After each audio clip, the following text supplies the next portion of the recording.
Hi, it's Ursula from ursula-smith.com, and this is just a quick and dirty video that I'm doing to show my mother, or explain to my mother, what I was talking about in our text thread. So I used to teach stamping classes, and this is one of the things I usually covered, especially in the intro class. So if you look at this setup, I might have something that, I have stamped a saying on, happy birthday, whatever it may be.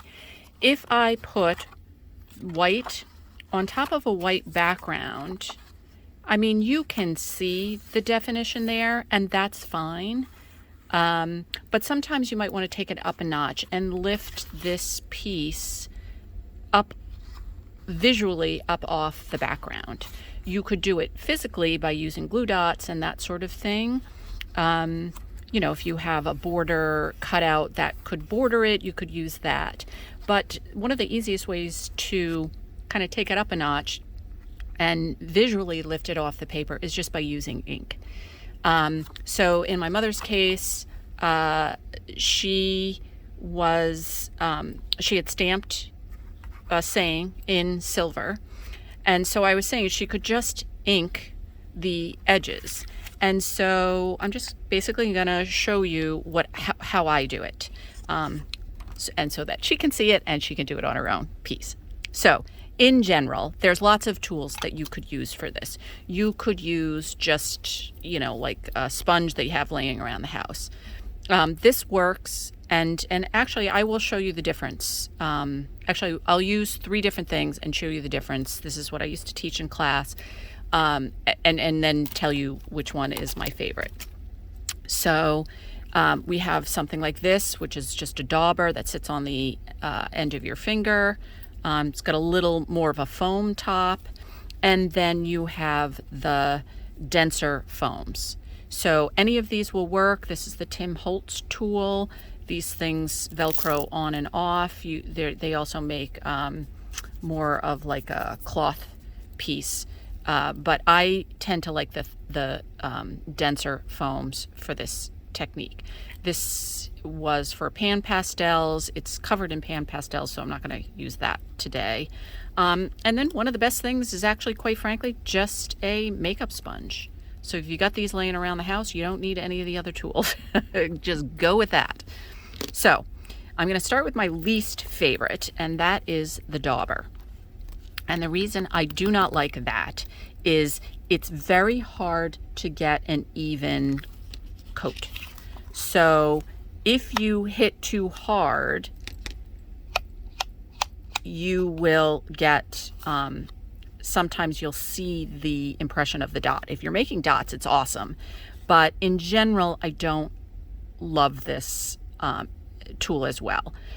The 2 alternatives for using these tools is to come from inside out or outside in. I generally do outside in. I think you can feather it a little bit easier. If you place your tool down and pull, see, this is what I'm talking about. If you go too heavy at once or there's too much ink, you tend to get that dot, and very hard to now kind of come back from that. So in general, I don't use the daubers, and I don't generally do outside in. But let's give a shot with the spongier sponge. Same thing, you could do outside in, and that's fine.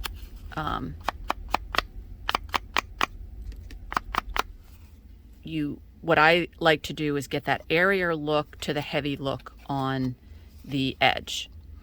And in general, these sponges will give you an airier look. So airier, as in A-I-R-Y.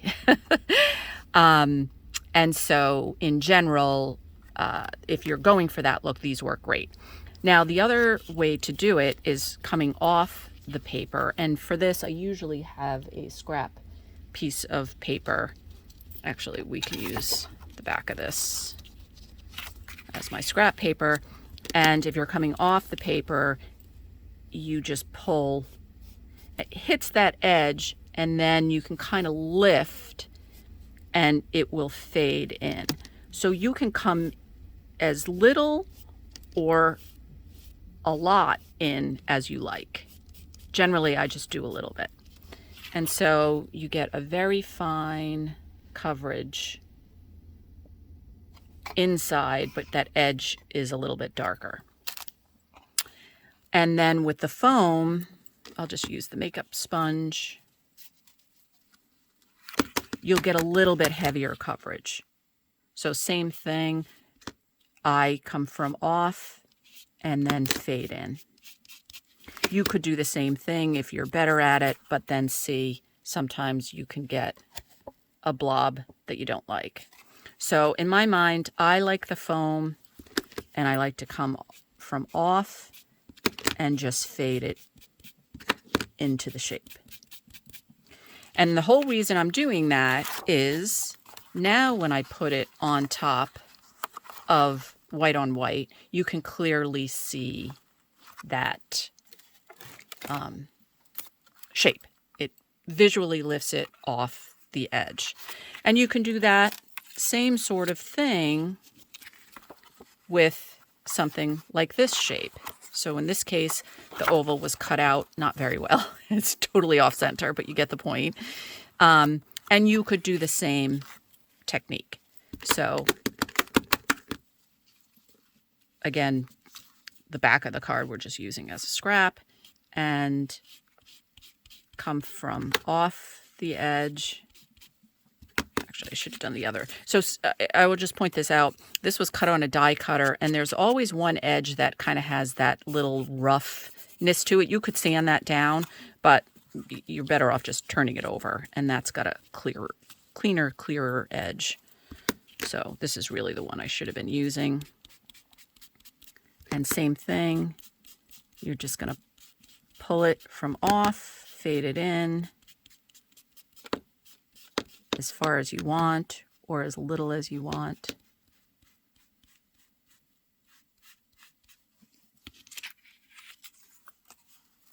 And then when you put it on the paper, the white on white, it visually lifts off the background. So that is my technique for edging a shape to pull it off the background. That's one set, and that's the other. And again, I don't love the Dauber. If you're new, you might want to try the airier sponge, just because it puts a little less down all at one time, easier to control.